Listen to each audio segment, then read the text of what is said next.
Hello everyone, tax স্কিমের মধ্যে TCS কী করে 1% থেকে 2% আপগ্রেড করা হবে সেটা দেখানোর জন্য আজ এই ভিডিওটা বানানো।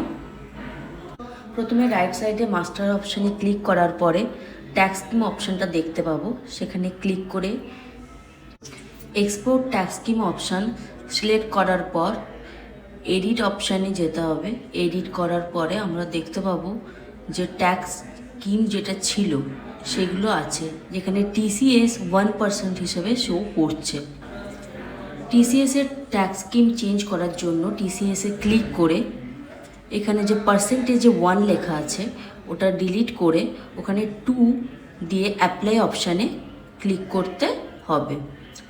অ্যাপ্লাই অপশানে ক্লিক করে তারপর সেভ করে দেওয়ার পরে আমরা আবার যখন এক্সপোর্ট ট্যাক্স স্কিম অপশানটায় যাব, এক্সপোর্ট ট্যাক্স স্কিমে আমরা দেখতে পাবো যে টিসিএস 1% থেকে 2%-এ কনভার্ট হয়ে গেছে। তো পেজটা কেটে আমরা বেরিয়ে যখন পারচেসে গিয়ে অ্যাড পারচেস করব, তখন আমরা নিচে দেখতে পাবো যে টিসিএসের পার্সেন্টেজটা 1 থেকে 2-তে কনভার্ট হয়ে গেছে। Thank you.